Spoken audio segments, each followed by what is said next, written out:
Hello everyone, pick my nose right in the beginning of it, that's the best. My name is Adam Stylen, and you're watching A Casual Adventure.weebly.com's brand new YouTube channel. Lucky you.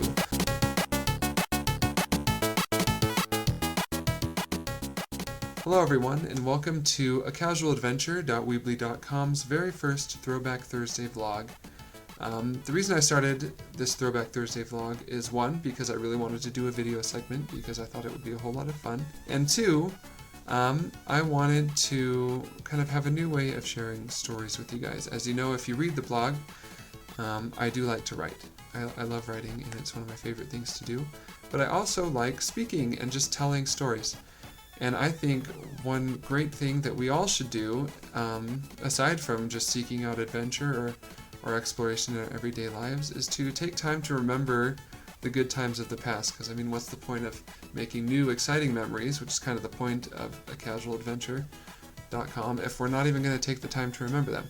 So, in order to do that, I've started this Throwback Thursday vlog, which I'm going to do every Thursday, and which is going to be freaking awesome, hopefully. Or boring for you guys, but awesome for me as I remember all my memories. Before I begin, I wanted to say that I don't normally wear hats because I'm not the biggest fan of them. However, my hair looks ridiculous today and it's not settling down. So I figured I could hide it under this snazzy beanie and it would look okay, even though my bangs still look like I just woke up in the rain in an alleyway and I kind of look like a Lady Gaga hobo fan. So that's exciting.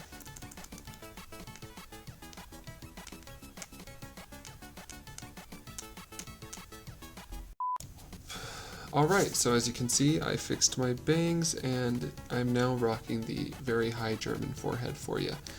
Okay, so here we go with today's Throwback Thursday adventure. For those of you who read my blog, you know that I lived in South Africa for 2 years and did voluntary work full-time for those 2 years, and I made a lot of memories and a lot of best friends, and it was such an amazing time in my life. It was the coolest thing that I've ever done. And consequently, a lot of these Throwback Thursday vlogs will be stories from that, because really, aside from that, I was really boring. Like high school, I did almost nothing besides stay at home because I just liked hanging out with my family and reading books and stuff. So, I really needed that mission to get things going. A year ago, I was serving a mission, or I was doing voluntary work in South Africa in an area called Randfontein, and I was working with this guy from Madagascar named Mahandrasoa Aina Rakatoara Manana. That was his full name, and he was one of the coolest kids I've ever met in my life. He was super funny, super sarcastic and witty. I mean, he didn't stand for anything. If he saw someone giving us nonsense, he would call it, he'd just be like, "That's crap," and it was the coolest thing ever.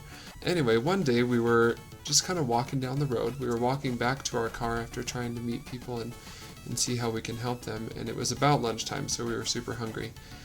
And we walked by this house or what I thought was a house that was just white and on a normal street with houses and some businesses and stuff. And as we were walking by, I just smelled something that smelled so good.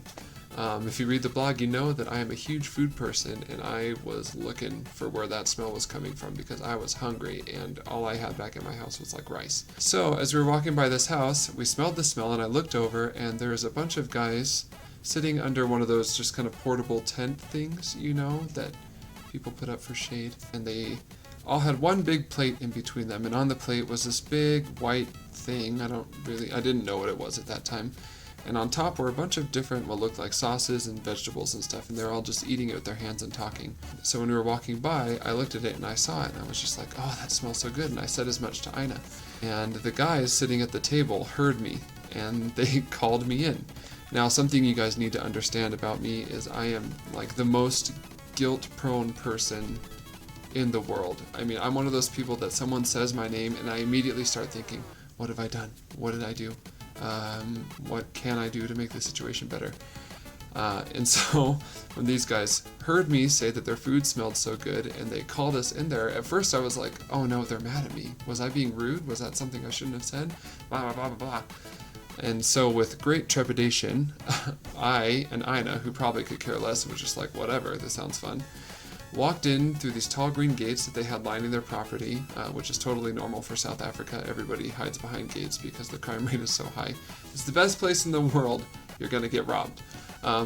Anyways, we walked through the gates and go up and talk to these guys, and it turns out they're all from Ethiopia, which is not South Africa. South Africa is the country at the bottom of Africa. It's literally the southern part of Africa, and Ethiopia is up here somewhere.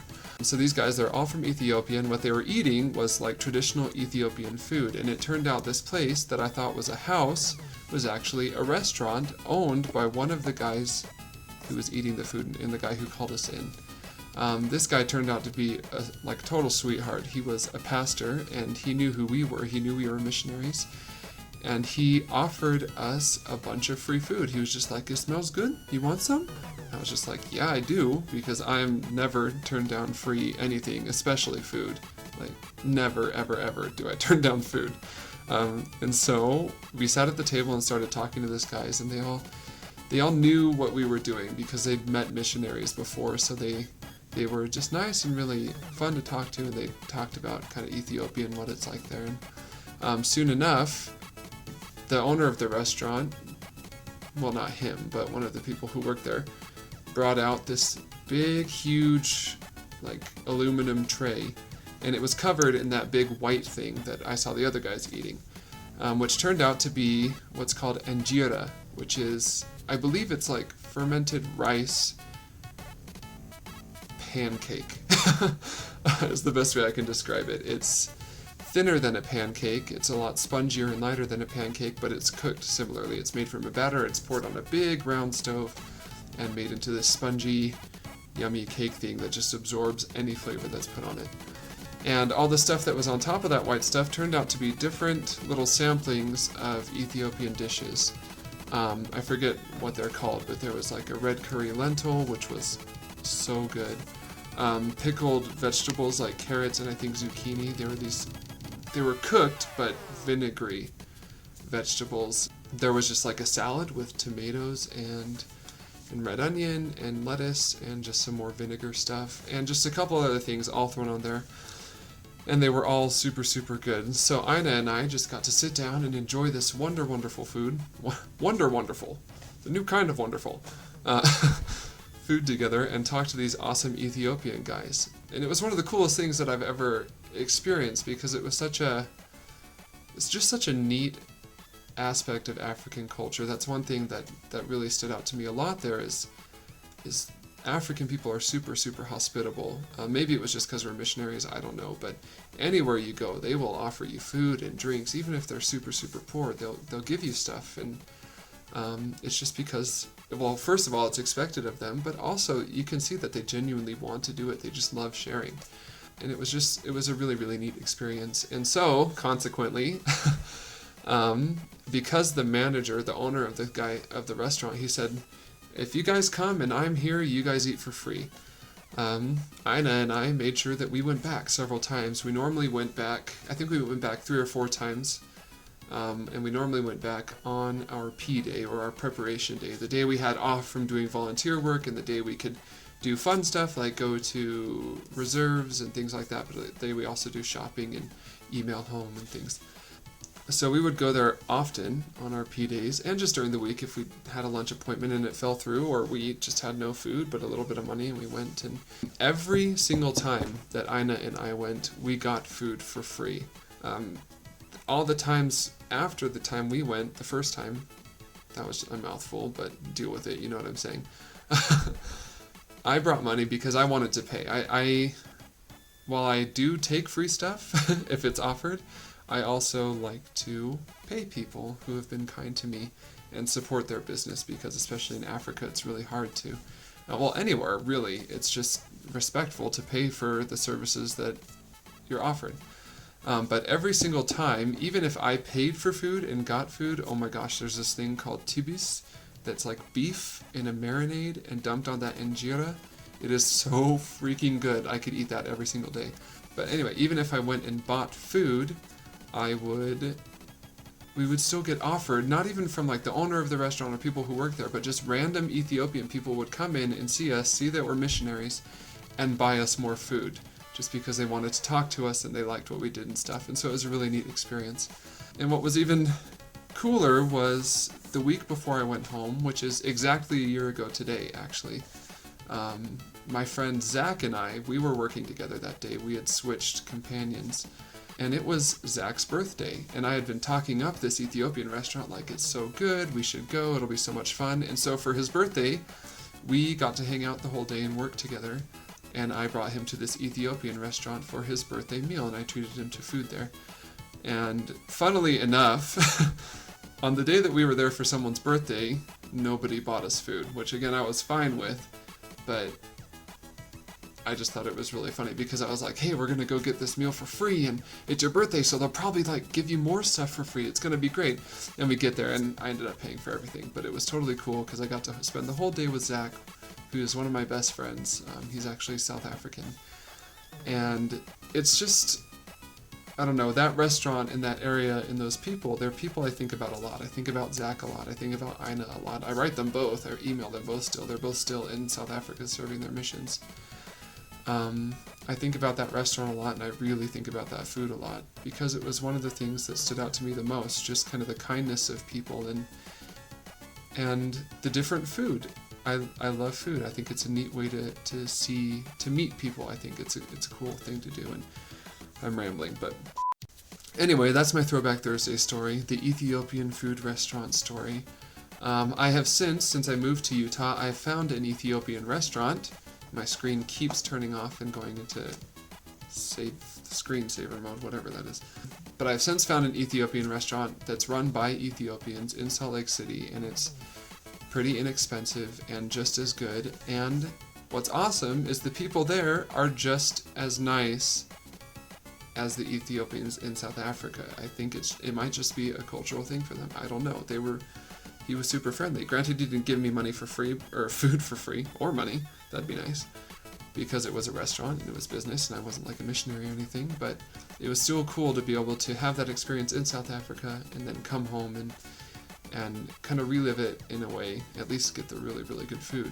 I hope you enjoyed my Throwback Thursday story, the Ethiopian food extravaganza, and just know that there are a lot more stories to come. A lot are funnier, a lot are more touching. This is just one that I think about a lot because it was one of the coolest things I've ever experienced.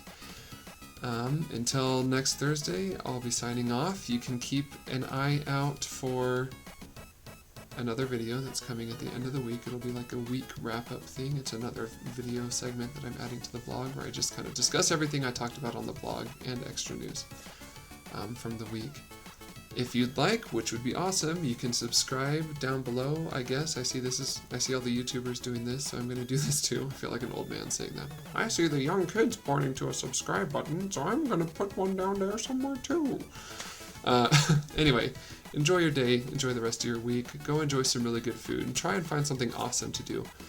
Go find a casual adventure and explore it. Until next time, much love. Bye-bye.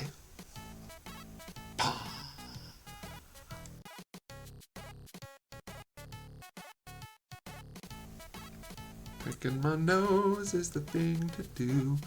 La la la la la la la la la. Hello everyone, my name is not gonna pick my nose. Gosh, dang it. Gross. Anyways. Okay.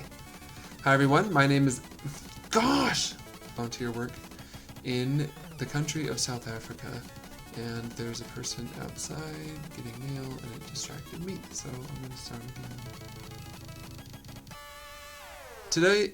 Today's Throwback Thursday story is a really special one because what I'm going to be talking about is something that happened almost exactly a year ago.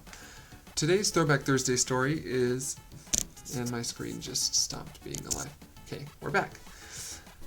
I hope you enjoyed my Throwback Thursday Ethiopian food story.